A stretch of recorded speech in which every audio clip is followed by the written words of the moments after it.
boa tarde. Que bom que você escolheu estar agora estudando, entendendo um pouquinho mais sobre esse tema, um tema que tem afetado inúmeras famílias. No meu consultório tenho recebido inúmeras famílias que têm passado por sofrimento intenso, né? Ao não entender como se consolidam os vícios em seus filhos e não sabendo como lidar. É claro que eu não tenho nenhuma receita de bolo, gostaria muito de ter, mas eu acho que a gente pode juntos aqui desfrutar de boas dicas. Talvez não seja para o seu filho, seja para você mesmo que tem esse desafio de muitas vezes se sentir escravo de algo, né? E a gente não nasceu para ser escravo de nada, nós nascemos para ser livres. E um dos temas que tem mais aprisionado pessoas é a questão dos vícios na internet. Nós abordaremos 3 temas. Vícios na internet, o vício na maconha, que é a droga mais consumida aí na adolescência, né? Por isso pensamos na questão dos filhos, e o vício na pornografia.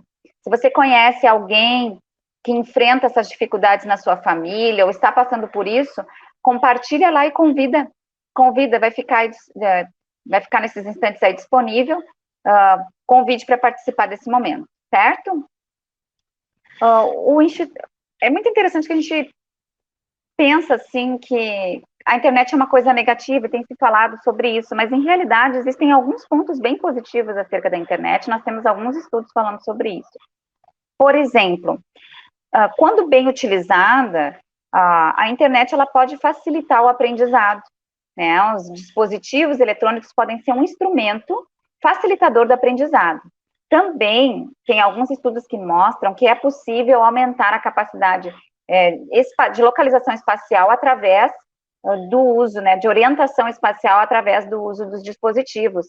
Também foi encontrado que para pessoas que têm o diagnóstico de autismo, pode ser um instrumento muito interessante no desenvolvimento de algumas habilidades cognitivas e até no desenvolvimento emocional, ajudando a interpretar emoções, a ler emoções no rosto alheio, né, a ter uma organização, ajudar na autorregulação aí emocional.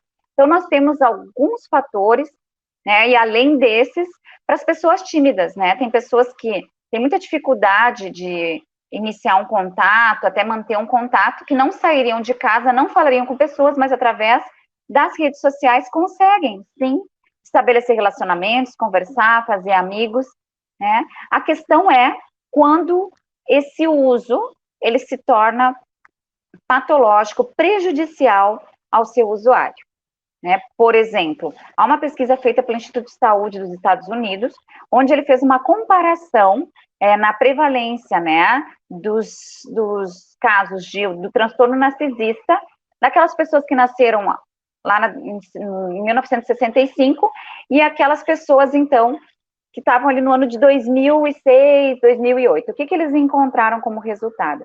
Que havia aumentado 3 vezes mais os casos de transtorno narcisista na geração atual. E qual a explicação que se tem para isso, né? Vamos entender primeiro o que é um transtorno narcisista. O transtorno narcisista, as características são que a pessoa tem, ela se sente merecedora de atenção, de um cuidado privilegiado em relação aos demais.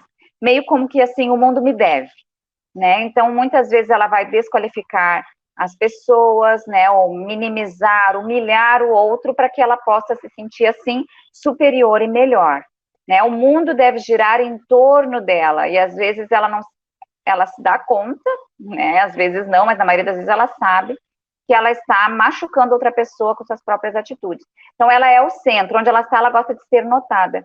E a gente vê muito desse movimento hoje, né, nas selfies, né, que as pessoas querem receber ali os likes, elas querem se destacar em relação aos demais, né, então, alimentando isso desde cedo nas nossas crianças e adolescentes, a gente vê já alguns resultados negativos, como o aumento do transtorno narcisista. E existem outros inúmeros prejuízos, eu vou citar aqui alguns que já a literatura consegue apresentar, né, a literatura científica consegue apresentar como sendo prejuízo da internet. Por exemplo, a dificuldade na concentração, né? Já tem até um termo, assim, para esse estudo, chama-se cognição social, né? Cognição digital. A cognição digital, a forma com que as nossas crianças e os nossos adolescentes estão usando as tecnologias, está gerando um impacto tão grande na forma cognitiva que já tem até um nome, cognição digital. Para a gente entender como o cérebro vem afetado, vamos estudar um pouquinho como se dá o desenvolvimento aí, cerebral da infância até a fase adulta. Quando a gente nasce, a gente tem lá um número de neurônios que aumenta muito na fase da infância, e durante o processo da infância até a adolescência, vai acontecendo um processo que a gente chama de mielinização, que é, vamos dizer assim, um revestimento que vai tendo dos neurônios, que vai facilitando a passagem de informação de um neurônio para o outro, e isso aumenta a velocidade com que a informação passa, e também facilita que o neurônio passe uma informação e logo ele esteja pronto para receber outra. Tudo isso vai impactar na capacidade de concentração, na memória, né, na região aqui do córtex pré-frontal, que é responsável pela inibição de comportamentos, adiar gratificações. Por exemplo, a pessoa sabe que se ela comer um bolo inteiro de chocolate agora, talvez quando ela está no início da adolescência, ela não pense assim, se eu comer todo esse bolo, vou ter uma dor de barriga, isso vai me afetar, eu vou perder meu sono, amanhã eu vou estar cansada na escola. Não, ela come o bolo inteiro, depois ela sente as consequências. Já quando ela já tem lá por volta dos 20 anos, ela já vai pensar mais. Isso vai aumentando, é um processo de regulação da impulsividade, né, da necessidade de gratificação imediata que vai acontecendo conforme vai passando o tempo. E o cérebro do adolescente e da criança, ele vai terminar de ter essa formação dessa região aqui da frente, do córtex pré-frontal, por volta dos 21 anos, né? Até mais do que isso, alguns estudos trazem. Então, é um período que o cérebro está muito vulnerável àquilo que vem de fora. Ali é onde acontece o córtex pré-frontal, que é a última parte do cérebro a ser formada, é onde acontece o freio comportamental. E ele opera só parcialmente nesse período aí da infância e da adolescência. Por isso que os pais precisam estar bem atentos e servirem meio que de cérebro dos seus filhos nesse período, né? Porque realmente há um impacto muito prejudicial quando se inserem ali alguns comportamentos que não são legais para o desenvolvimento do adolescente. Por exemplo, a gente vê o maior risco de dependência das tecnologias na faixa etária da infância e da adolescência, principalmente na adolescência. Então, alguns prejuízos que já se verificou por o uso acentuado da internet, né, na infância e na adolescência. As pessoas têm menos habilidades sociais, né, elas se relacionam menos, né, ficam mais tempo isoladas. Já tem dados mostrando que há um pior desempenho acadêmico, há um maior índice de repetições na escola, proporcional à quantidade do tempo que a pessoa fica conectada, né, com a internet. Também, aquelas pessoas que estão mais tempo conectadas, elas apresentam uma autoestima mais baixa, né? Então, assim, é algo que tem uma associação. Claro que a gente fica pensando, será que é porque tem uma autoestima mais baixa que procura os jogos? Ou tem por procurar os jogos, a autoestima fica mais baixa porque fica isolada, não tem reforçadores sociais. Na verdade, isso pode ser uma bola de neve, né? Há mais conflito com os pais, principalmente com a mãe em casa, conforme a criança passe mais tempo, porque quando a mãe pede, o pai pede para interromper, ou seja, o cuidador pede para interromper, a criança vai manifestar acessos de raiva, né, vai ofender, vai passar limites que os pais jamais imaginariam que uma criança, um filho, poderia passar. Né? Há índices de maior agressividade e impulsividade em crianças que passam mais tempo online. Principalmente naquelas crianças que jogam, né? Que elas não acessam só para socializar, mas sim, e adolescentes também, aqui eu vou falar sempre crianças e adolescentes, né? Isso pode chegar também na fase adulta, mas os jogos, eles aumentam a agressividade e geram a insensibilidade à violência, né? Então, aquilo que poderia assustar passa a não assustar tanto. Eu lembro de uma vez um paciente trouxe para mim, a gente não tem muito acesso, né, quando não joga, e um paciente trouxe para mim de um jogo que ele jogava, que quando se atropelava e matava mais velhinhos, ganhava pontuação maior do que nas idades anteriores, né? Então, o que vai ficando no cérebro dessa criança, né? Ganhava uma pontuação alta quando entrava num carro e fazia sexo com uma prostituta.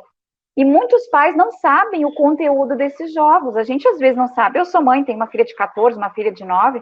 Às vezes, a gente não sabe O que passa? Porque antes o acesso era muito difícil, né? Não tinha esse acesso tanto aos jogos. Se você é da minha geração, a gente jogava Chapeuzinho Vermelho, ou jogava um joguinho que era de avião no controle remoto, né? Muito mais primitivo, né? Não tinha assim, tinha na sala, talvez no videogame lá na sala. Depois, quando começou a entrar para os quartos, era um alerta dos psicólogos, né? Tanto da televisão quanto do videogame. Né? A gente jogava Enduro, era um joguinho de corrida, né? Ou Pac-Man, tão famoso Pac-Man. Então, assim, o acesso aos jogos hoje é muito mais facilitado porque está ali no celular dentro do quarto, no banheiro, até inclusive tem estudos mostrando a preferência, né, o lugar que eles mais gostam de usar, no quarto, em segundo lugar na sala, terceiro lugar no banheiro. Então, muitas vezes fora da vista dos pais. Né? E é interessante, gente, que esse gosto inicial, vamos dizer assim, que o caminho da roça para os jogos começa muito cedo. Quando o pai e a mãe, nós estamos lá com a televisão ligada enquanto o filho brinca. Tá? Há estudos que mostram o impacto negativo no desempenho e na criatividade da criança quando ela cresce com o ruído da TV ligada. Porque ela está brincando, daqui a pouco ela para e olha, ela está brincando, daqui a pouco ela para e olha, já dando um início da questão multitarefa. Né? E as tecnologias, muitas pessoas tomam como algo positivo, que o uso de tecnologias gerou, né, tem gerado pessoas com um alto desempenho na habilidades, né, um alto desenvolvimento na habilidade de multitarefa, ou seja, conseguir fazer mais de uma coisa ao mesmo tempo, estudar e escutar música, né? Então tá mexendo ali num jogo e ao mesmo tempo fazendo um trabalho no celular, ou conversando com alguém e tá ali prestando atenção no bate-papo. Então, tem fazendo várias coisas ao mesmo tempo. Porém, essa habilidade multitarefa, ela impede com que a pessoa consiga desenvolver de maneira adequada a capacidade de concentração. E como eu falei, esse é um dos principais prejuízos do uso exagerado das tecnologias. Quando eu falo exagerado, daí pergunto o que é usar de forma exagerada, né? A gente tem a Academia Americana de Pediatria, estabelece, né, está sendo um pouco mais flexível nesse sentido, não porque não desconheça os impactos, mas porque está vendo que não está dando para segurar os pais. Mas para que não houvesse um prejuízo no desenvolvimento, tanto social, quanto físico da criança, quanto emocional, o ideal é que essa criança não tivesse acesso a qualquer tecnologia até os 2 anos de idade. Tá? É muito difícil que isso aconteça, acho que eu li alguma estatística de mais de 90% das crianças têm acesso e que negativo é quando esse acesso é para utilizar quanto babá, né? Então, o filho fica ali para que eu possa fazer as minhas coisas da casa. Eu não estou julgando, gente, a gente tem uma vida corrida, uma vida louca, mas às vezes o que é para ser uma exceção, eu deixo ali um dia para que, né, um momento para que eu possa cozinhar, para que eu possa tomar um banho, porque não tem quem me ajude. Isso passa a ser, na maioria dos casos, é a regra. E as crianças passando 3 horas, 4 horas, adolescentes 8, 9, 12 horas conectados, né, com um prejuízo muito grande. Algumas pessoas falam assim, mas tem jogos que são educativos, né? Foi feita uma pesquisa com Vila Sésamo, né, que é super inocente, é para ser um desenho educativo, né? E 2 estudos comprovaram que aquelas crianças que assistiam Vila Sésamo antes dos 3 anos de idade, elas tinham um prejuízo no desenvolvimento da linguagem. Os programas educativos, eles vão ter um efeito positivo só quando a criança tiver já habilidade de memória e de atenção, que não tem ainda nesse período. Né? Imagina nos que não são educativos e no excesso de estímulos que tem nos jogos e nas coisas que as crianças assistem aí nos celulares e na televisão. Então, assim, o que a gente tem que ter em conta, né? Que depois dessa idade, o recomendado é que seja até 1 hora por dia o acesso ali até 9, 10 anos. E depois disso, dá para passar para umas 2 horas por dia. Porém, até os 9 anos de idade, com monitoração o tempo inteiro. Assistindo o que o filho está assistindo, sabendo o que ele está veiculando. Por quê? Porque é uma porcentagem altíssima de crianças que aos 9 anos de idade já acessaram a pornografia. Né? Então, assim, outro dia eu entrei num site para comprar coisinhas de mulher, maquiagem, essas coisinhas assim, e botei coisas de mulher. Sabe o que apareceu lá? vibradores, pênis portátil. Eu tomei um susto e, sabe, tive que recolher, a minha filha estava do meu lado, a minha filha de 9 anos, e eu recolhi. Agora, pensa se não tem supervisão que eles colocam, o que, que pode aparecer quando colocam coisas inocentes, né? Então, o monitoramento, ele é muito importante. E aí eu queria falar um pouquinho a respeito disso. O que, que eu posso fazer, então, para ajudar o meu filho? Primeiro que, gente, outro risco que acontece aí é que se está criando, assim, um ambiente customizado. A pessoa, ela se relaciona só com aquelas pessoas que têm as mesmas afinidades que ela. Eles só falam do mesmo assunto, eles interagem só sobre a mesma coisa, ali tem o mesmo perfil de pessoa, e se deixa de ampliar os contatos que enriquece a vida do ser humano, que amplia horizontes, que amplia fronteiras. Então, é muito importante ter o cuidado com aquilo que eles estão assistindo e monitorando. Algumas pessoas me perguntam assim, Carol, monitorar não é invadir a privacidade? Eu tenho um filho de 12, de 14 anos. Ficar olhando o que ele acessa não é invadir a privacidade? Gente, isso não é invasão de privacidade, isso é cuidado. E a criança, muitas vezes, ela está desesperada, viciada, pedindo ajuda, né? Às vezes ela não tem noção, mas às vezes ela tem a noção de que ela está viciada e ela quer alguém que pare. Quando uma criança faz birra no supermercado, se joga no chão, ela está pedindo limite. Quando uma criança ela está assim viciada há muito tempo acessando, ela começa a entender muitas vezes que aquilo está fazendo mal com ela. E os estudos mostram que mesmo que a pessoa seja consciente de que o excesso de jogos está fazendo mal para ela não consegue parar. Ela tem essa consciência, mas não consegue parar sozinha. Então, ela precisa do teu cérebro, que tem mais de 21 anos, mais de 22, o teu cérebro já está informado, para ajudá-la a agir nessa falta de freio que ela tem. Então, não hesite em colocar tempo. Use aplicativos. Você que tem Android, tem um aplicativo super legal chamado Family Link. Delimita o tempo por dia. Vai dizer até um determinado horário, gente, até 9 horas, 9h30, para de funcionar. O celular à noite deve ficar no quarto dos pais. E, claro, se já deixou, é difícil dar liberdade para depois se tirar. Então, é preciso fazer negociações com muito amor, né? Mostrando, talvez, o prejuízo para sua criança, para o seu adolescente. Ele pode reclamar, mas mais tarde ele vai agradecer. Ele vai dizer, por que tu me deixou chegar nesse ponto? Um ponto, muitas vezes, de internação, de não conseguir ler profundamente. Gente, a falta de concentração chega a um ponto que a criança não consegue ler um livro, não consegue ler 2 folhas de um livro. Né? Por quê? Porque não consegue manter a concentração. Enquanto ela está online, tem clique, clica aqui, clica ali, o movimento, toda hora mudando a imagem. Quando chega para um livro, não consegue. Não consegue porque não tem a hiperestimulação. E essa hiperestimulação tem enfraquecido o cérebro dos nossos adolescentes, das nossas crianças. Então, ela precisa da sua ajuda. Além disso, o que tem mostrado, que tem ajudado e tem evitado que as pessoas se tornem viciadas nas tecnologias, é que haja maior interação familiar. As crianças que têm pobre interação familiar, elas vão buscar interação fora, vão procurar preencher necessidades de afeto, de diálogo, com aqueles que ela encontrar no caminho, e nem sempre é seguro.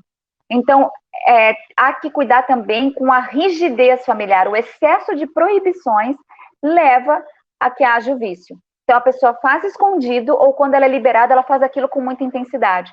Por isso que a regulação do tempo ajuda a criança. Ela já sabe, ela vai espernear no começo, mas ela vai depois assumir essa ideia. Eu só posso por esse tempo, só por esse momento, e não adianta eu espernear que a minha mãe não vai ceder, que meu pai não vai ceder, que a minha avó não vai ceder. Né? Quando ela entender que isso não vai mudar e houver ali uma firmeza, agora, se cede, gente, aí é difícil, volta do zero. Né? É importante manter a firmeza. Vocês vão ver que vai dar uma piorada para depois melhorar, na maioria dos casos. Se é muito difícil para fazer esse movimento de volta, procure uma ajuda psicológica, a gente não deixa para depois. Quanto mais permitir que isso aconteça, pior vai ser mais tarde. O preço, ele vem, a conta é alta. Agora vamos passar, gente, um pouquinho para a questão da maconha, né? A maconha tem afetado muitos adolescentes, e a gente tem pesquisas super importantes nesse sentido. Foi feita uma pesquisa com mais de 50 mil usuários de maconha, uma pesquisa longitudinal que foi acompanhando através da vida e o consumo, né? E eles encontraram, a Universidade Duke, a USP aqui do Brasil participou, mas foram 13 universidades, 12 internacionais, mais a USP aqui, e encontraram que o uso de maconha, gente, aumenta o risco em 2 vezes para depressão. né, se comparado àquele que não usa. O nível de ansiedade, né, o nível de risco aumenta 5 vezes, né, para os usuários.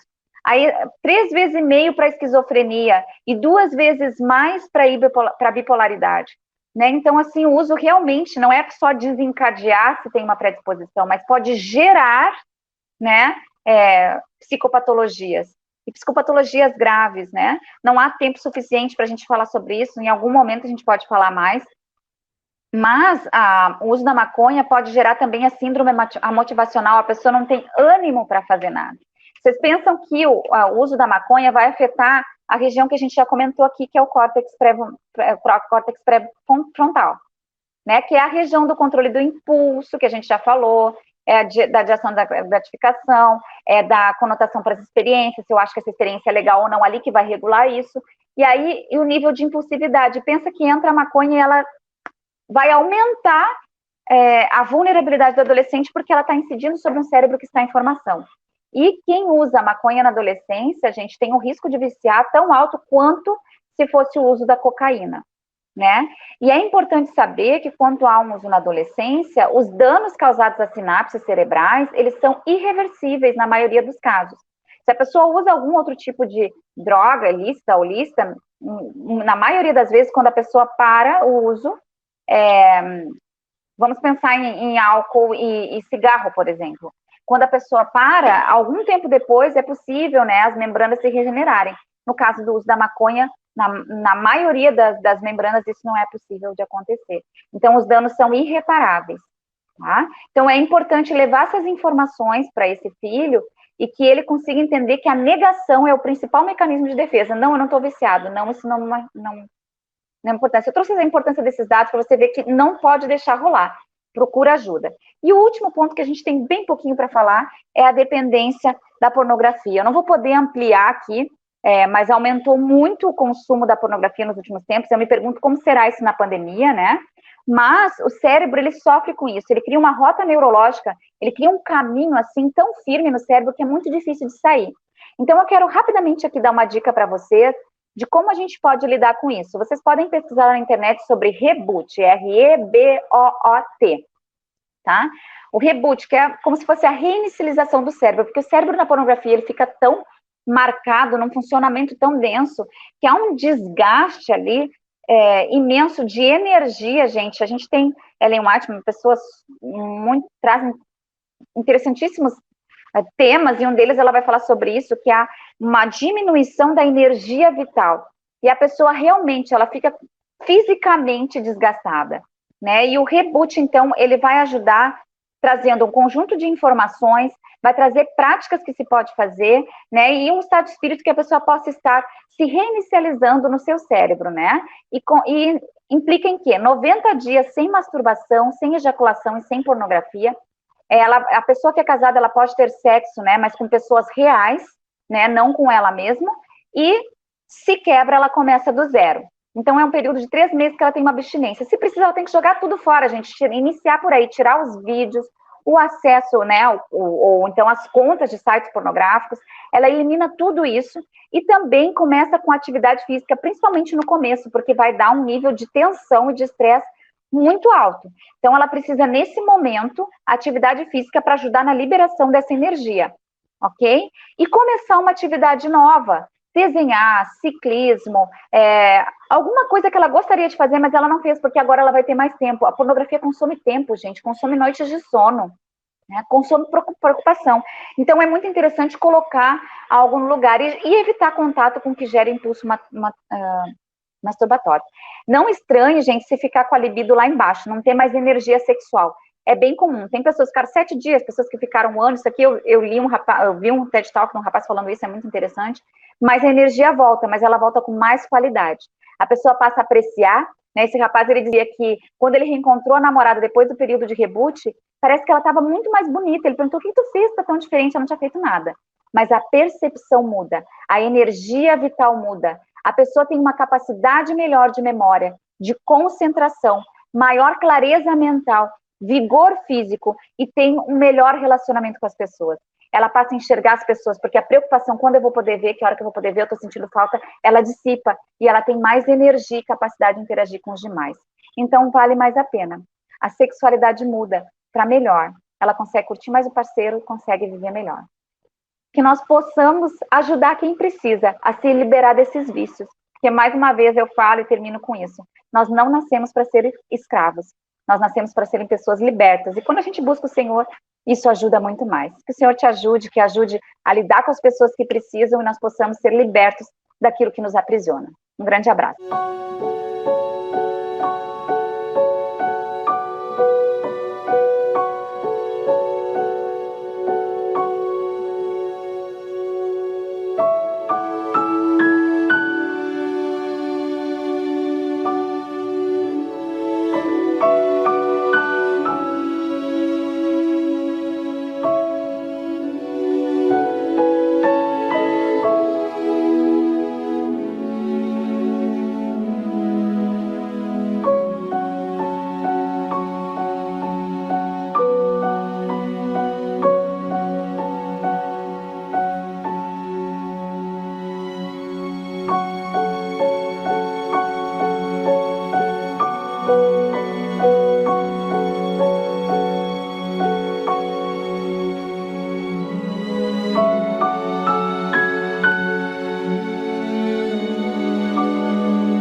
boa tarde.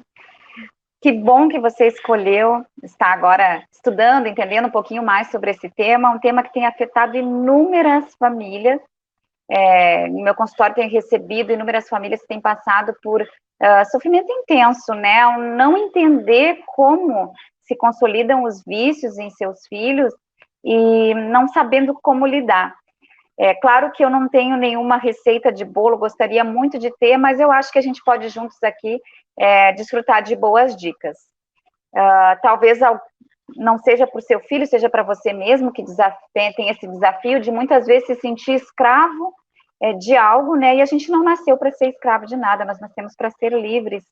E um dos temas que tem mais aprisionado pessoas é a questão dos vícios na internet. Nós abordaremos 3 temas. Vícios na internet, o vício na maconha, que é a droga mais consumida aí na adolescência, né? Por isso pensamos na questão dos filhos, e o vício na pornografia.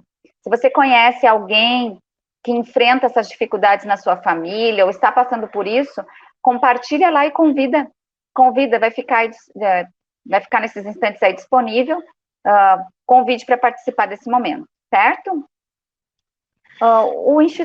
É muito interessante que a gente pensa, assim, que a internet é uma coisa negativa, tem se falado sobre isso, mas, em realidade, existem alguns pontos bem positivos acerca da internet, nós temos alguns estudos falando sobre isso.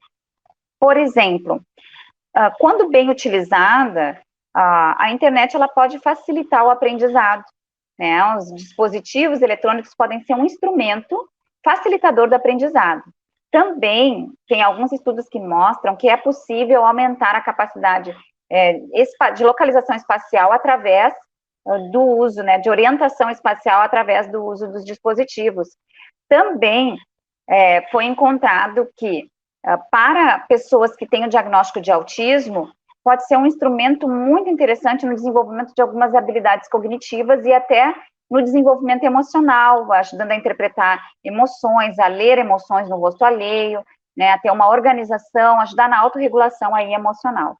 Então, nós temos alguns fatores, né, e além desses, para as pessoas tímidas, né, tem pessoas que têm muita dificuldade de iniciar um contato, até manter um contato, que não sairiam de casa, não falariam com pessoas, mas através das redes sociais conseguem, sim, estabelecer relacionamentos, conversar, fazer amigos, né? A questão é quando esse uso, ele se torna patológico, prejudicial ao seu usuário.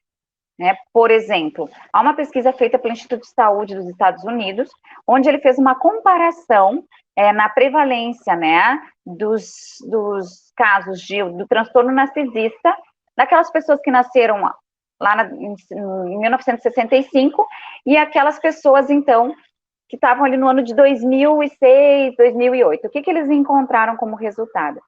Que havia aumentado 3 vezes mais os casos de transtorno narcisista na geração atual. E qual a explicação que se tem para isso, né? Vamos entender primeiro o que é um transtorno narcisista. O transtorno narcisista, as características são que a pessoa tem, ela se sente merecedora de atenção, de um cuidado privilegiado em relação aos demais. Meio como que, assim, o mundo me deve, né? Então, muitas vezes ela vai desqualificar as pessoas, né, ou minimizar, humilhar o outro para que ela possa se sentir, assim, superior e melhor, né? O mundo deve girar em torno dela, e às vezes ela se dá conta, né, às vezes não, mas na maioria das vezes ela sabe que ela está machucando outra pessoa com suas próprias atitudes. Então, ela é o centro, onde ela está, ela gosta de ser notada. E a gente vê muito desse movimento hoje, né, nas selfies, né, que as pessoas querem receber ali os likes, elas querem se destacar em relação aos demais, né, então, alimentando isso desde cedo nas nossas crianças e adolescentes, a gente vê já alguns resultados negativos, como o aumento do transtorno narcisista. E existem outros inúmeros prejuízos, eu vou citar aqui alguns que já a literatura consegue apresentar, né, a literatura científica consegue apresentar como sendo prejuízo da internet. Por exemplo, a dificuldade na concentração, né? Já tem até um termo, assim, para esse estudo, chama-se cognição social, né? Cognição digital. A cognição digital, a forma com que as nossas crianças e os nossos adolescentes estão usando as tecnologias, está gerando um impacto tão grande na forma cognitiva que já tem até um nome, cognição digital. Para a gente entender como o cérebro vem afetado, vamos estudar um pouquinho como se dá o desenvolvimento aí, cerebral da infância até a fase adulta. Quando a gente nasce, a gente tem lá um número de neurônios que aumenta muito na fase da infância, e durante o processo da infância até a adolescência, vai acontecendo um processo que a gente chama de mielinização, que é, vamos dizer assim, um revestimento que vai tendo dos neurônios, que vai facilitando a passagem de informação de um neurônio para o outro, e isso aumenta a velocidade com que a informação passa, e também facilita que o neurônio passe uma informação e logo ele esteja pronto para receber outra. Tudo isso vai impactar na capacidade de concentração, na memória, né, na região aqui do córtex pré-frontal, que é responsável pela inibição de comportamentos, adiar gratificações. Por exemplo, a pessoa sabe que se ela comer um bolo inteiro de chocolate agora, talvez quando ela está no início da adolescência, ela não pense assim, se eu comer todo esse bolo, vou ter uma dor de barriga, isso vai me afetar, eu vou perder meu sono, amanhã eu vou estar cansada na escola. Não, ela come o bolo inteiro, depois ela sente as consequências. Já quando ela já tem lá por volta dos 20 anos, ela já vai pensar mais. Isso vai aumentando, é um processo de regulação da impulsividade, né, da necessidade de gratificação imediata que vai acontecendo conforme vai passando o tempo. E o cérebro do adolescente e da criança, ele vai terminar de ter essa formação dessa região aqui da frente, do córtex pré-frontal, por volta dos 21 anos. Né? Até mais do que isso, alguns estudos trazem.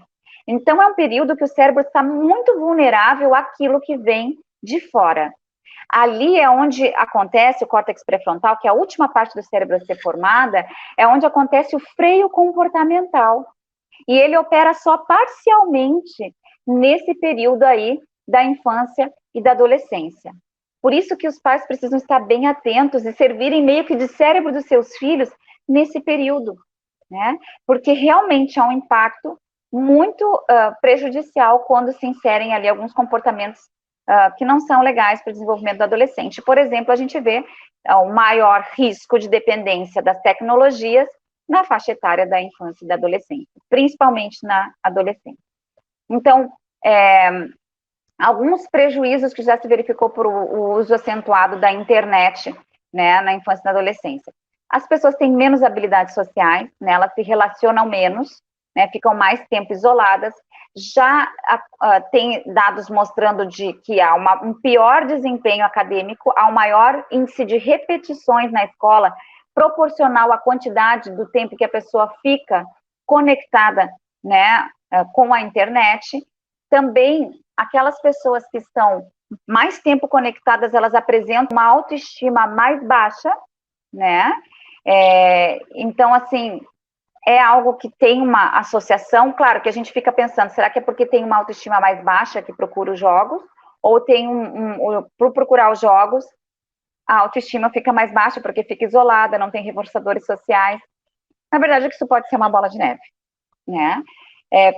Há mais conflito com os pais, principalmente com a mãe em casa, conforme a criança passe mais tempo, porque quando a mãe pede, o pai pede para interromper, ou seja, o cuidador pede para interromper, a criança vai manifestar acessos de raiva, né, vai ofender, vai passar limites que os pais jamais imaginariam que uma criança, um filho, poderia passar. Né? Há índices de maior agressividade e impulsividade em crianças que passam mais tempo online. Principalmente naquelas crianças que jogam, né? Que elas não acessam só para socializar, mas sim, e adolescentes também, aqui eu vou falar sempre crianças e adolescentes, né? Isso pode chegar também na fase adulta, mas os jogos, eles aumentam a agressividade e geram a insensibilidade à violência, né? Então, aquilo que poderia assustar passa a não assustar tanto. Eu lembro de uma vez um paciente trouxe para mim, a gente não tem muito acesso, né, quando não joga, e um paciente trouxe para mim de um jogo que ele jogava, que quando se atropelava e matava mais velhinhos, ganhava pontuação maior do que nas idades anteriores, né? Então, o que vai ficando no cérebro dessa criança, né? Ganhava uma pontuação alta quando entrava num carro e fazia sexo com uma prostituta. E muitos pais não sabem o conteúdo desses jogos. A gente, às vezes, não sabe. Eu sou mãe, tenho uma filha de 14, uma filha de 9. Às vezes, a gente não sabe O que passa? Porque antes o acesso era muito difícil, né? Não tinha esse acesso tanto aos jogos. Se você é da minha geração, a gente jogava Chapeuzinho Vermelho, ou jogava um joguinho que era de avião no controle remoto, né? Muito mais primitivo, né? Não tinha assim, tinha na sala, talvez no videogame lá na sala. Depois, quando começou a entrar para os quartos, era um alerta dos psicólogos, né? Tanto da televisão quanto do videogame. Né? A gente jogava Enduro, era um joguinho de corrida, né? Ou Pac-Man, tão famoso Pac-Man. Então, assim, o acesso aos jogos hoje é muito mais facilitado porque está ali no celular dentro do quarto, no banheiro, até inclusive tem estudos mostrando a preferência, né, o lugar que eles mais gostam de usar, no quarto, em segundo lugar na sala, terceiro lugar no banheiro. Então, muitas vezes fora da vista dos pais. Né? E é interessante, gente, que esse gosto inicial, vamos dizer assim, que o caminho da roça para os jogos começa muito cedo. Quando o pai e a mãe, nós estamos lá com a televisão ligada enquanto o filho brinca. Tá? Há estudos que mostram o impacto negativo no desempenho e na criatividade da criança quando ela cresce com o ruído da TV ligada. Porque ela está brincando, daqui a pouco ela para e olha, ela está brincando, daqui a pouco ela para e olha, já dando um início da questão multitarefa. Né? E as tecnologias, muitas pessoas tomam como algo positivo, que o uso de tecnologias gerou, né, tem gerado pessoas com um alto desempenho na habilidades, né, um alto desenvolvimento na habilidade de multitarefa, ou seja, conseguir fazer mais de uma coisa ao mesmo tempo, estudar e escutar música, né? Então tá mexendo ali num jogo e ao mesmo tempo fazendo um trabalho no celular, ou conversando com alguém que está ali prestando atenção no bate-papo. Então, tem fazendo várias coisas ao mesmo tempo. Porém, essa habilidade multitarefa, ela impede com que a pessoa consiga desenvolver de maneira adequada a capacidade de concentração. E como eu falei, esse é um dos principais prejuízos do uso exagerado das tecnologias. Quando eu falo exagerado, daí pergunto o que é usar de forma exagerada, né? A gente tem a Academia Americana de Pediatria, estabelece, né, está sendo um pouco mais flexível nesse sentido, não porque não desconheça os impactos, mas porque está vendo que não está dando para segurar os pais. Mas para que não houvesse um prejuízo no desenvolvimento, tanto social, quanto físico da criança, quanto emocional, o ideal é que essa criança não tivesse acesso a qualquer tecnologia até os 2 anos de idade. Tá? É muito difícil que isso aconteça, acho que eu li alguma estatística de mais de 90% das crianças têm acesso e que negativo é quando esse acesso é para utilizar quanto babá, né? Então, o filho fica ali para que eu possa fazer as minhas coisas da casa. Eu não estou julgando, gente, a gente tem uma vida corrida, uma vida louca, mas às vezes o que é para ser uma exceção, eu deixo ali um dia para que, né, um momento para que eu possa cozinhar, para que eu possa tomar um banho, porque não tem quem me ajude. Isso passa a ser, na maioria dos casos, é a regra. E as crianças passando 3 horas, 4 horas, adolescentes 8, 9, 12 horas conectados, né, com um prejuízo muito grande. Algumas pessoas falam assim, mas tem jogos que são educativos, né? Foi feita uma pesquisa com Vila Sésamo, né, que é super inocente, é para ser um desenho educativo, né? E 2 estudos comprovaram que aquelas crianças que assistiam Vila Sésamo antes dos 3 anos de idade, elas tinham um prejuízo no desenvolvimento da linguagem. Os programas educativos, eles vão ter um efeito positivo só quando a criança tiver já habilidade de memória e de atenção, que não tem ainda nesse período. Né? Imagina nos que não são educativos e no excesso de estímulos que tem nos jogos e nas coisas que as crianças assistem aí nos celulares e na televisão. Então, assim, o que a gente tem que ter em conta, né?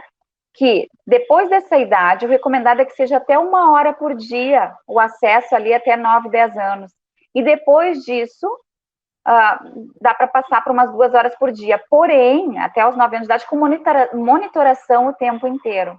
Assistindo o que o filho está assistindo, sabendo o que ele está veiculando. Por quê? Porque é uma porcentagem altíssima de crianças que aos 9 anos de idade já acessaram a pornografia. Então, assim, outro dia eu entrei num site para comprar coisinhas de mulher, maquiagem, essas coisinhas assim, e botei coisas de mulher. Sabe o que apareceu lá? vibradores, pênis portátil. Eu tomei um susto e, sabe, tive que recolher, a minha filha estava do meu lado, a minha filha de 9 anos, e eu recolhi. Agora, pensa se não tem supervisão que eles colocam, o que, que pode aparecer quando colocam coisas inocentes, né? Então, o monitoramento, ele é muito importante. E aí eu queria falar um pouquinho a respeito disso. O que, que eu posso fazer, então, para ajudar o meu filho? Primeiro que, gente, outro risco que acontece aí é que se está criando, assim, um ambiente customizado. A pessoa, ela se relaciona só com aquelas pessoas que têm as mesmas afinidades que ela. Eles só falam do mesmo assunto, eles interagem só sobre a mesma coisa, ali tem o mesmo perfil de pessoa, e se deixa de ampliar os contatos que enriquece a vida do ser humano, que amplia horizontes, que amplia fronteiras. Então, é muito importante ter o cuidado com aquilo que eles estão assistindo e monitorando. Algumas pessoas me perguntam assim, Carol, monitorar não é invadir a privacidade? Eu tenho um filho de 12, de 14 anos. Ficar olhando o que ele acessa não é invadir a privacidade? Gente, isso não é invasão de privacidade, isso é cuidado. E a criança, muitas vezes, ela está desesperada, viciada, pedindo ajuda, né? Às vezes ela não tem noção, mas às vezes ela tem a noção de que ela está viciada e ela quer alguém que pare. Quando uma criança faz birra no supermercado, se joga no chão, ela está pedindo limite. Quando uma criança ela está assim viciada há muito tempo acessando, ela começa a entender muitas vezes que aquilo está fazendo mal com ela. E os estudos mostram que mesmo que a pessoa seja consciente de que o excesso de jogos está fazendo mal para ela não consegue parar. Ela tem essa consciência, mas não consegue parar sozinha. Então, ela precisa do teu cérebro, que tem mais de 21 anos, mais de 22, o teu cérebro já está informado, para ajudá-la a agir nessa falta de freio que ela tem. Então, não hesite em colocar tempo. Use aplicativos. Você que tem Android, tem um aplicativo super legal chamado Family Link. Delimita o tempo por dia. Vai dizer até um determinado horário, gente, até 9 horas, 9h30, para de funcionar. O celular à noite deve ficar no quarto dos pais. E, claro, se já deixou, é difícil dar liberdade para depois se tirar. Então, é preciso fazer negociações com muito amor, né? Mostrando, talvez, o prejuízo para sua criança, para o seu adolescente. Ele pode reclamar, mas mais tarde ele vai agradecer. Ele vai dizer, por que tu me deixou chegar nesse ponto? Um ponto, muitas vezes, de internação, de não conseguir ler profundamente. Gente, a falta de concentração chega a um ponto que a criança não consegue ler um livro, não consegue ler 2 folhas de um livro. Né? Por quê? Porque não consegue manter a concentração. Enquanto ela está online, tem clique, clica aqui, clica ali, o movimento, toda hora mudando a imagem. Quando chega para um livro, não consegue. Não consegue porque não tem a hiperestimulação. E essa hiperestimulação tem enfraquecido o cérebro dos nossos adolescentes, das nossas crianças. Então, ela precisa da sua ajuda. Além disso, o que tem mostrado, que tem ajudado e tem evitado que as pessoas se tornem viciadas nas tecnologias, é que haja maior interação familiar. As crianças que têm pobre interação familiar, elas vão buscar interação fora, vão procurar preencher necessidades de afeto, de diálogo, com aqueles que ela encontrar no caminho, e nem sempre é seguro. Então, há que cuidar também com a rigidez familiar. O excesso de proibições leva a que haja o vício. Então, a pessoa faz escondido, ou quando ela é liberada, ela faz aquilo com muita intensidade. Por isso que a regulação do tempo ajuda a criança. Ela já sabe, ela vai espernear no começo, mas ela vai depois assumir essa ideia. Eu só posso por esse tempo, só por esse momento, e não adianta eu espernear que a minha mãe não vai ceder, que meu pai não vai ceder, que a minha avó não vai ceder. Né? Quando ela entender que isso não vai mudar e houver ali uma firmeza, agora, se cede, gente, aí é difícil, volta do zero. Né? É importante manter a firmeza. Vocês vão ver que vai dar uma piorada para depois melhorar, na maioria dos casos. Se é muito difícil para fazer esse movimento de volta, procure uma ajuda psicológica, a gente não deixa para depois. Quanto mais permitir que isso aconteça, pior vai ser mais tarde. O preço, ele vem, a conta é alta.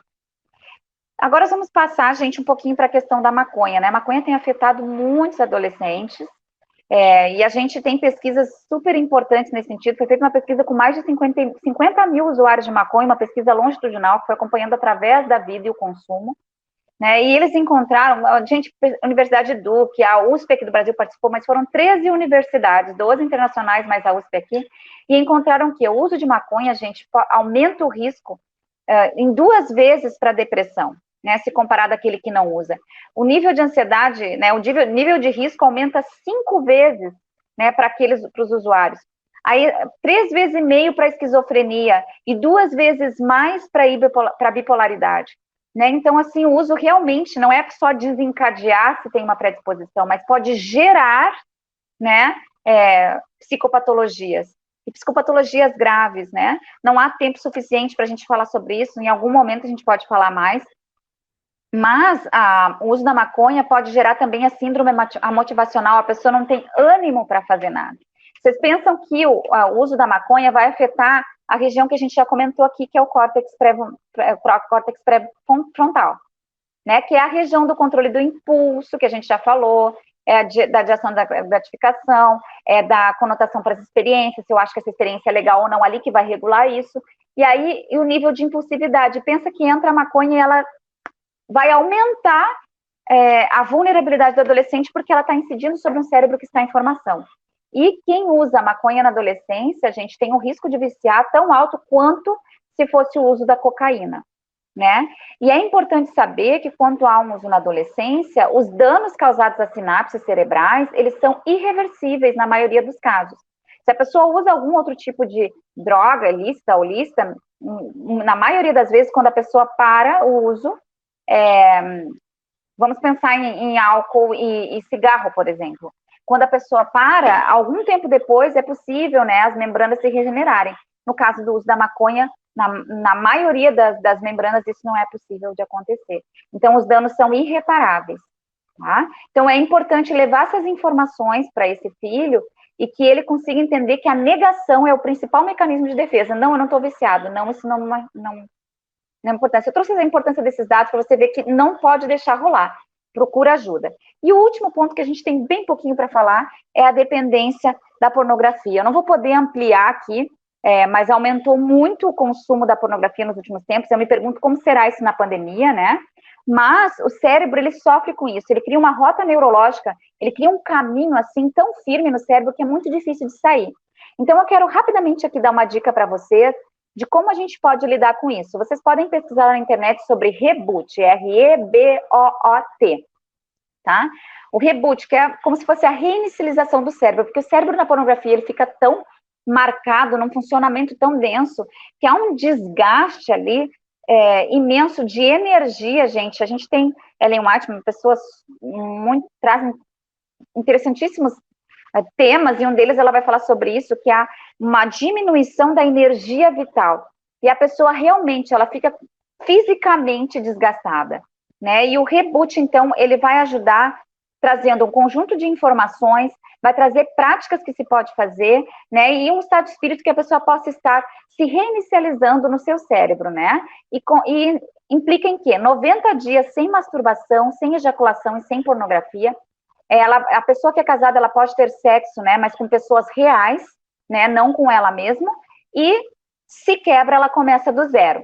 Então, é um período de 3 meses que ela tem uma abstinência. Se precisar, ela tem que jogar tudo fora, gente, iniciar por aí, tirar os vídeos, o acesso, né, ou então as contas de sites pornográficos, ela elimina tudo isso e também começa com atividade física, principalmente no começo, porque vai dar um nível de tensão e de estresse muito alto. Então, ela precisa, nesse momento, atividade física para ajudar na liberação dessa energia, ok? E começar uma atividade nova, desenhar, ciclismo, alguma coisa que ela gostaria de fazer, mas ela não fez, porque agora ela vai ter mais tempo. A pornografia consome tempo, gente, consome noites de sono, né? Consome preocupação. Então, é muito interessante colocar algo no lugar e evitar contato com o que gera impulso masturbatório. Não estranhe, gente, se ficar com a libido lá embaixo, não ter mais energia sexual. É bem comum. Tem pessoas que ficaram 7 dias, pessoas que ficaram 1 ano. Isso aqui eu vi um TED Talk de um rapaz falando isso, é muito interessante. Mas a energia volta, mas ela volta com mais qualidade. A pessoa passa a apreciar, né? Esse rapaz, ele dizia que quando ele reencontrou a namorada depois do período de reboot, parece que ela estava muito mais bonita. Ele perguntou: o que tu fez para tão diferente? Ela não tinha feito nada. Mas a percepção muda, a energia vital muda. A pessoa tem uma capacidade melhor de memória, de concentração, maior clareza mental, vigor físico e tem um melhor relacionamento com as pessoas. Ela passa a enxergar as pessoas, porque a preocupação, quando eu vou poder ver, que hora que eu vou poder ver, eu estou sentindo falta, ela dissipa e ela tem mais energia e capacidade de interagir com os demais. Então vale mais a pena. A sexualidade muda para melhor. Ela consegue curtir mais o parceiro, consegue viver melhor. Que nós possamos ajudar quem precisa a se liberar desses vícios. Porque, mais uma vez, eu falo e termino com isso. Nós não nascemos para ser escravos. Nós nascemos para serem pessoas libertas. E quando a gente busca o Senhor, isso ajuda muito mais. Que o Senhor te ajude, que ajude a lidar com as pessoas que precisam e nós possamos ser libertos daquilo que nos aprisiona. Um grande abraço.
boa tarde. Que bom que você escolheu estar agora estudando, entendendo um pouquinho mais sobre esse tema, um tema que tem afetado inúmeras famílias. No meu consultório tenho recebido inúmeras famílias que têm passado por sofrimento intenso, né? Ao não entender como se consolidam os vícios em seus filhos e não sabendo como lidar. É claro que eu não tenho nenhuma receita de bolo, gostaria muito de ter, mas eu acho que a gente pode juntos aqui desfrutar de boas dicas. Talvez não seja para o seu filho, seja para você mesmo que tem esse desafio de muitas vezes se sentir escravo de algo, né? E a gente não nasceu para ser escravo de nada, nós nascemos para ser livres. E um dos temas que tem mais aprisionado pessoas é a questão dos vícios na internet. Nós abordaremos 3 temas: vícios na internet, o vício na maconha, que é a droga mais consumida aí na adolescência, né? Por isso pensamos na questão dos filhos, e o vício na pornografia. Se você conhece alguém que enfrenta essas dificuldades na sua família ou está passando por isso, compartilha lá e convida, vai ficar nesses instantes aí disponível, convide para participar desse momento, certo? É muito interessante que a gente pensa assim que a internet é uma coisa negativa, tem se falado sobre isso, mas em realidade existem alguns pontos bem positivos acerca da internet, nós temos alguns estudos falando sobre isso. Por exemplo, quando bem utilizada, a internet ela pode facilitar o aprendizado, né? Os dispositivos eletrônicos podem ser um instrumento facilitador do aprendizado. Também tem alguns estudos que mostram que é possível aumentar a capacidade de localização espacial através do uso, né, de orientação espacial através do uso dos dispositivos. Também foi encontrado que para pessoas que têm o diagnóstico de autismo, pode ser um instrumento muito interessante no desenvolvimento de algumas habilidades cognitivas e até no desenvolvimento emocional, ajudando a interpretar emoções, a ler emoções no rosto alheio, né, a ter uma organização, ajudar na autorregulação aí emocional. Então, nós temos alguns fatores, né, e além desses, para as pessoas tímidas, né, tem pessoas que têm muita dificuldade de iniciar um contato, até manter um contato, que não sairiam de casa, não falariam com pessoas, mas através das redes sociais conseguem, sim, estabelecer relacionamentos, conversar, fazer amigos, né? A questão é quando esse uso, ele se torna patológico, prejudicial ao seu usuário, né? Por exemplo, há uma pesquisa feita pelo Instituto de Saúde dos Estados Unidos, onde ele fez uma comparação na prevalência, né, dos casos do transtorno narcisista, daquelas pessoas que nasceram lá em 1965, e aquelas pessoas, então, que estavam ali no ano de 2006, 2008. O que eles encontraram como resultado? Que havia aumentado 3 vezes mais os casos de transtorno narcisista na geração atual. E qual a explicação que se tem para isso, né? Vamos entender primeiro o que é um transtorno narcisista. O transtorno narcisista, as características são que a pessoa tem, ela se sente merecedora de atenção, de um cuidado privilegiado em relação aos demais. Meio como que, assim, o mundo me deve, né? Então, muitas vezes ela vai desqualificar as pessoas, né, ou minimizar, humilhar o outro para que ela possa se sentir, assim, superior e melhor, né? O mundo deve girar em torno dela, e às vezes ela se dá conta, né, às vezes não, mas na maioria das vezes ela sabe que ela está machucando outra pessoa com suas próprias atitudes. Então, ela é o centro, onde ela está, ela gosta de ser notada. E a gente vê muito desse movimento hoje, né, nas selfies, né, que as pessoas querem receber ali os likes, elas querem se destacar em relação aos demais, né, então, alimentando isso desde cedo nas nossas crianças e adolescentes, a gente vê já alguns resultados negativos, como o aumento do transtorno narcisista. E existem outros inúmeros prejuízos, eu vou citar aqui alguns que já a literatura consegue apresentar, né, a literatura científica consegue apresentar como sendo prejuízo da internet. Por exemplo, a dificuldade na concentração, né? Já tem até um termo, assim, para esse estudo, chama-se cognição social, né? Cognição digital. A cognição digital, a forma com que as nossas crianças e os nossos adolescentes estão usando as tecnologias, está gerando um impacto tão grande na forma cognitiva que já tem até um nome, cognição digital. Para a gente entender como o cérebro vem afetado, vamos estudar um pouquinho como se dá o desenvolvimento aí, cerebral da infância até a fase adulta. Quando a gente nasce, a gente tem lá um número de neurônios que aumenta muito na fase da infância, e durante o processo da infância até a adolescência, vai acontecendo um processo que a gente chama de mielinização, que é, vamos dizer assim, um revestimento que vai tendo dos neurônios, que vai facilitando a passagem de informação de um neurônio para o outro. Isso aumenta a velocidade com que a informação passa e também facilita que o neurônio passe uma informação e logo ele esteja pronto para receber outra. Tudo isso vai impactar na capacidade de concentração, na memória, né, na região aqui do córtex pré-frontal, que é responsável pela inibição de comportamentos, adiar gratificações. Por exemplo, a pessoa sabe que se ela comer um bolo inteiro de chocolate agora, talvez quando ela está no início da adolescência, ela não pense assim, se eu comer todo esse bolo, vou ter uma dor de barriga, isso vai me afetar, eu vou perder meu sono, amanhã eu vou estar cansada na escola. Não, ela come o bolo inteiro, depois ela sente as consequências. Já quando ela já tem lá por volta dos 20 anos, ela já vai pensar mais. Isso vai aumentando, é um processo de regulação da impulsividade, né, da necessidade de gratificação imediata que vai acontecendo conforme vai passando o tempo. E o cérebro do adolescente e da criança, ele vai terminar de ter essa formação dessa região aqui da frente, do córtex pré-frontal, por volta dos 21 anos. Né? Até mais do que isso, alguns estudos trazem. Então, é um período que o cérebro está muito vulnerável àquilo que vem de fora. Ali é onde acontece o córtex pré-frontal, que é a última parte do cérebro a ser formada, é onde acontece o freio comportamental. E ele opera só parcialmente nesse período aí da infância e da adolescência. Por isso que os pais precisam estar bem atentos e servirem meio que de cérebro dos seus filhos nesse período, né? Porque realmente há um impacto muito prejudicial quando se inserem ali alguns comportamentos que não são legais para o desenvolvimento do adolescente. Por exemplo, a gente vê o maior risco de dependência das tecnologias na faixa etária da infância e da adolescência, principalmente na adolescência. Então, alguns prejuízos que já se verificou por o uso acentuado da internet, né, na infância e na adolescência. As pessoas têm menos habilidades sociais, né, elas se relacionam menos, né, ficam mais tempo isoladas.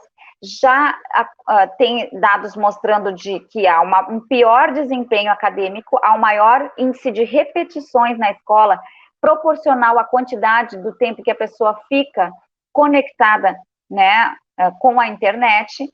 Também, aquelas pessoas que estão mais tempo conectadas, elas apresentam uma autoestima mais baixa, né?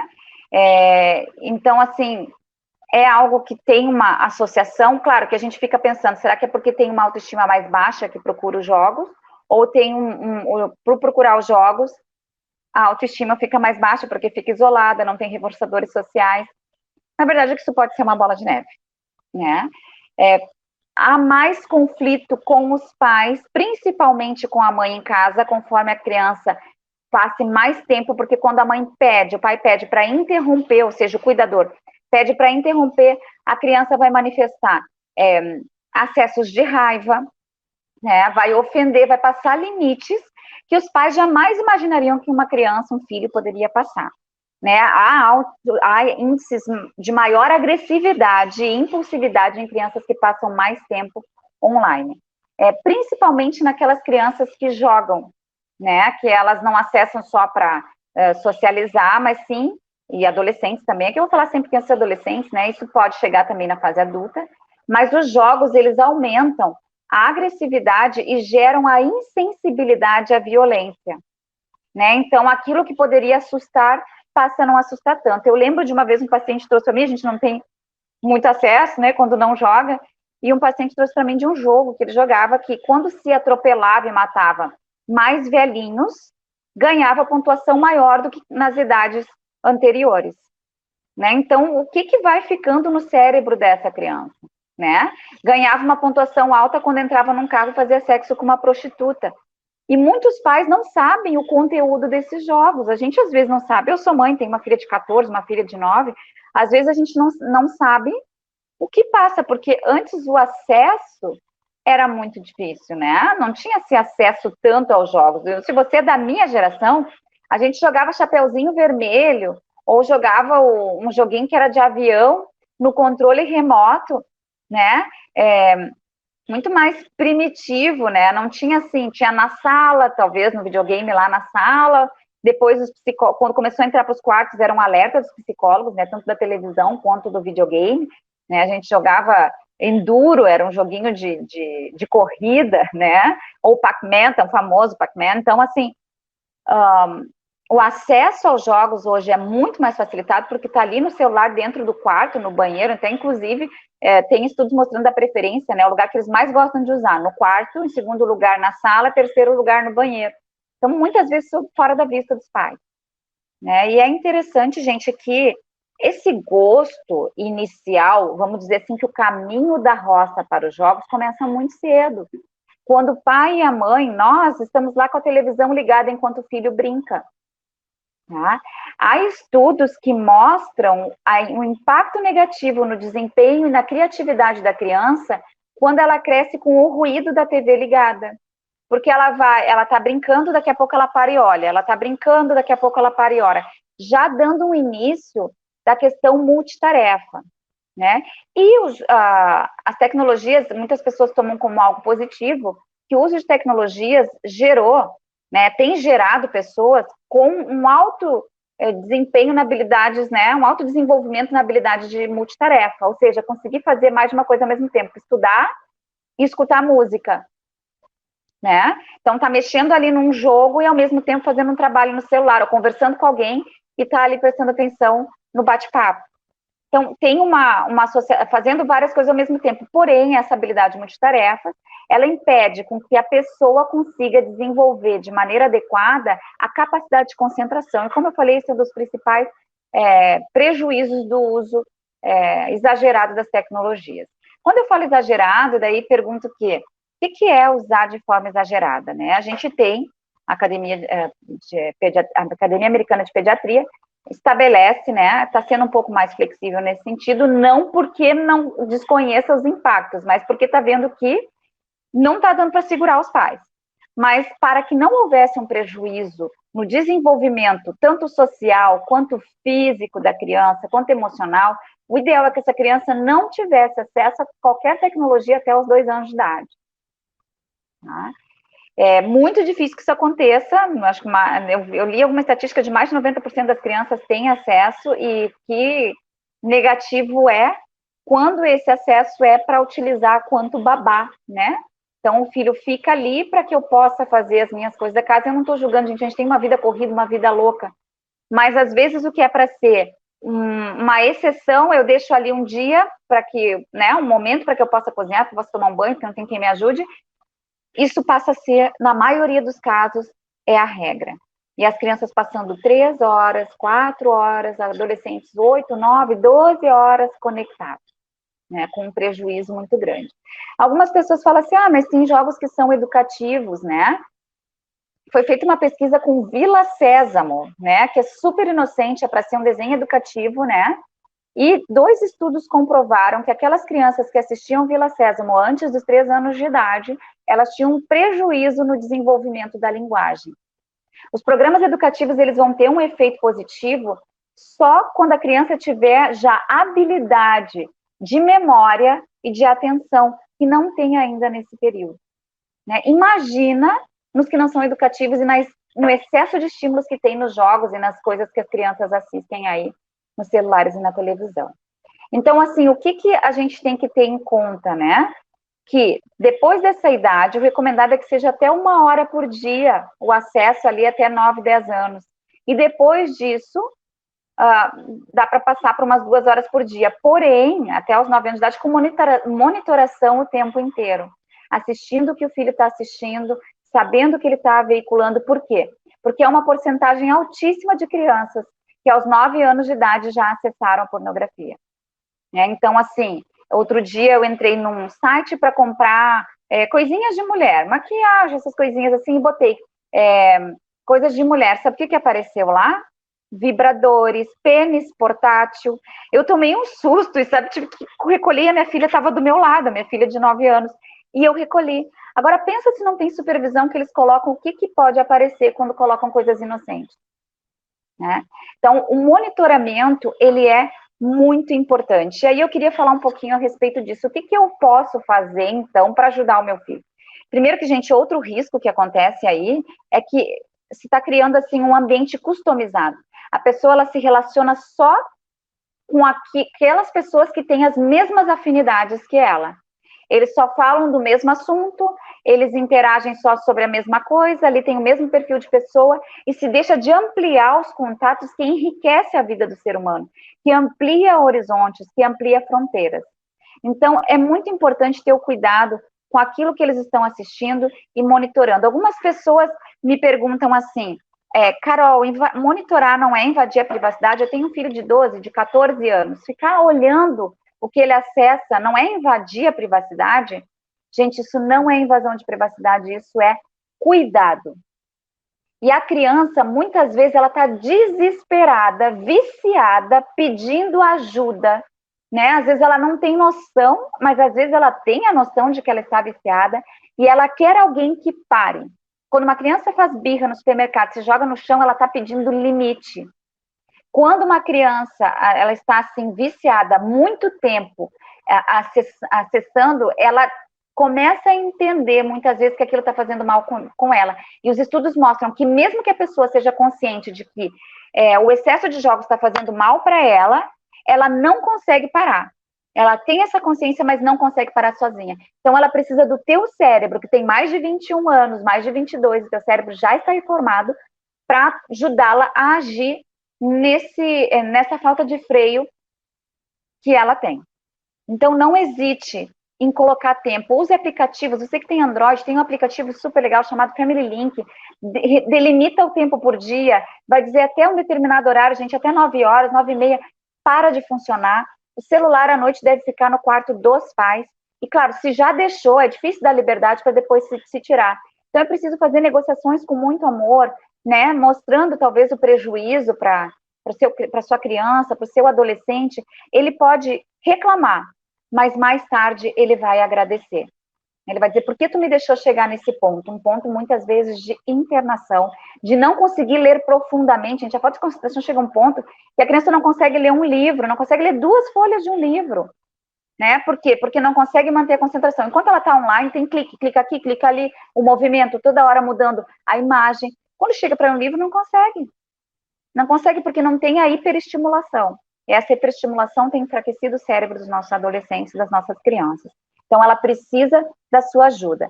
Além disso, o que tem mostrado, que tem ajudado e tem evitado que as pessoas se tornem viciadas nas tecnologias, é que haja maior interação familiar. As crianças que têm pobre interação familiar, elas vão buscar interação fora, vão procurar preencher necessidades de afeto, de diálogo, com aqueles que ela encontrar no caminho, e nem sempre é seguro. Então, há que cuidar também com a rigidez familiar. O excesso de proibições leva a que haja o vício. Então, a pessoa faz escondido, ou quando ela é liberada, ela faz aquilo com muita intensidade. Por isso que a regulação do tempo ajuda a criança. Ela já sabe, ela vai espernear no começo, mas ela vai depois assumir essa ideia. Eu só posso por esse tempo, só por esse momento, e não adianta eu espernear que a minha mãe não vai ceder, que meu pai não vai ceder, que a minha avó não vai ceder. Né? Quando ela entender que isso não vai mudar e houver ali uma firmeza, agora, se cede, gente, aí é difícil, volta do zero. Né? É importante manter a firmeza. Vocês vão ver que vai dar uma piorada para depois melhorar, na maioria dos casos. Se é muito difícil para fazer esse movimento de volta, procure uma ajuda psicológica, a gente não deixa para depois. Quanto mais permitir que isso aconteça, pior vai ser mais tarde. O preço, ele vem, a conta é alta. Agora vamos passar, gente, um pouquinho para a questão da maconha, né? A maconha tem afetado muitos adolescentes, e a gente tem pesquisas super importantes nesse sentido. Foi feita uma pesquisa com mais de 50 mil usuários de maconha, uma pesquisa longitudinal que foi acompanhando através da vida e o consumo, né? E eles encontraram, a Universidade Duke, a USP aqui do Brasil participou, mas foram 13 universidades, 12 internacionais, mais a USP aqui, e encontraram que o uso de maconha, gente, aumenta o risco em 2 vezes para depressão. né, se comparado àquele que não usa. O nível de ansiedade, né, o nível de risco aumenta 5 vezes, né, para os usuários. Aí, 3,5 vezes para esquizofrenia e 2 vezes mais para bipolaridade. Né? Então, assim, o uso realmente não é só desencadear se tem uma predisposição, mas pode gerar, né, psicopatologias. E psicopatologias graves, né? Não há tempo suficiente para a gente falar sobre isso, em algum momento a gente pode falar mais, mas o uso da maconha pode gerar também a síndrome motivacional, a pessoa não tem ânimo para fazer nada. Vocês pensam que o uso da maconha vai afetar a região que a gente já comentou aqui, que é o córtex pré-frontal, né? Que é a região do controle do impulso, que a gente já falou, da ação da gratificação, da conotação para as experiências, se eu acho que essa experiência é legal ou não, ali que vai regular isso. E aí, o nível de impulsividade. Pensa que entra a maconha e ela vai aumentar a vulnerabilidade do adolescente porque ela está incidindo sobre um cérebro que está em formação.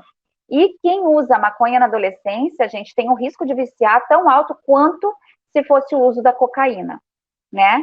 E é importante saber que quando há um uso na adolescência, os danos causados às sinapses cerebrais, eles são irreversíveis na maioria dos casos. Se a pessoa usa algum outro tipo de droga, ilícita ou lícita, na maioria das vezes, quando a pessoa para o uso, vamos pensar em álcool e cigarro, por exemplo. Quando a pessoa para, algum tempo depois é possível, né, as membranas se regenerarem. No caso do uso da maconha, na maioria das membranas, isso não é possível de acontecer. Então, os danos são irreparáveis. Tá? Então, é importante levar essas informações para esse filho e que ele consiga entender que a negação é o principal mecanismo de defesa. Não, eu não estou viciado. Não, isso não é importância. Eu trouxe a importância desses dados para você ver que não pode deixar rolar. Procura ajuda. E o último ponto que a gente tem bem pouquinho para falar é a dependência da pornografia. Eu não vou poder ampliar aqui, mas aumentou muito o consumo da pornografia nos últimos tempos. Eu me pergunto como será isso na pandemia, né? Mas o cérebro, ele sofre com isso. Ele cria uma rota neurológica, ele cria um caminho assim tão firme no cérebro que é muito difícil de sair. Então, eu quero rapidamente aqui dar uma dica para vocês de como a gente pode lidar com isso. Vocês podem pesquisar na internet sobre reboot, R-E-B-O-O-T, tá? O reboot, que é como se fosse a reinicialização do cérebro, porque o cérebro na pornografia, ele fica tão marcado, num funcionamento tão denso, que há um desgaste ali imenso de energia, gente. A gente tem, Ellen White, pessoas trazem interessantíssimos temas, e um deles ela vai falar sobre isso, que é uma diminuição da energia vital. E a pessoa realmente, ela fica fisicamente desgastada, né? E o reboot, então, ele vai ajudar trazendo um conjunto de informações, vai trazer práticas que se pode fazer, né? E um estado de espírito que a pessoa possa estar se reinicializando no seu cérebro, né? E implica em quê? 90 dias sem masturbação, sem ejaculação e sem pornografia. A pessoa que é casada, ela pode ter sexo, né, mas com pessoas reais, né, não com ela mesma, e se quebra, ela começa do zero. Então, é um período de 3 meses que ela tem uma abstinência. Se precisar, ela tem que jogar tudo fora, gente, iniciar por aí, tirar os vídeos, o acesso, né, ou então as contas de sites pornográficos, ela elimina tudo isso e também começa com atividade física, principalmente no começo, porque vai dar um nível de tensão e de estresse muito alto. Então, ela precisa, nesse momento, atividade física para ajudar na liberação dessa energia, ok? E começar uma atividade nova, desenhar, ciclismo, alguma coisa que ela gostaria de fazer, mas ela não fez, porque agora ela vai ter mais tempo. A pornografia consome tempo, gente, consome noites de sono, né? Consome preocupação. Então, é muito interessante colocar algo no lugar e evitar contato com o que gera impulso masturbatório. Não estranhe, gente, se ficar com a libido lá embaixo, não ter mais energia sexual. É bem comum. Tem pessoas que ficaram 7 dias, pessoas que ficaram 1 ano. Isso aqui eu vi um TED Talk de um rapaz falando isso, é muito interessante. Mas a energia volta, mas ela volta com mais qualidade. A pessoa passa a apreciar, né? Esse rapaz, ele dizia que quando ele reencontrou a namorada depois do período de reboot, parece que ela estava muito mais bonita. Ele perguntou: o que tu fez para tão diferente? Eu não tinha feito nada. Mas a percepção muda, a energia vital muda. A pessoa tem uma capacidade melhor de memória, de concentração, maior clareza mental, vigor físico e tem um melhor relacionamento com as pessoas. Ela passa a enxergar as pessoas, porque a preocupação, quando eu vou poder ver, que hora que eu vou poder ver, eu estou sentindo falta, ela dissipa e ela tem mais energia e capacidade de interagir com os demais. então vale mais a pena. A sexualidade muda para melhor. Ela consegue curtir mais o parceiro, consegue viver melhor. Que nós possamos ajudar quem precisa a se liberar desses vícios. Porque, mais uma vez, eu falo e termino com isso. Nós não nascemos para ser escravos. Nós nascemos para serem pessoas libertas. E quando a gente busca o Senhor, isso ajuda muito mais. Que o Senhor te ajude, que ajude a lidar com as pessoas que precisam e nós possamos ser libertos daquilo que nos aprisiona. Um grande abraço.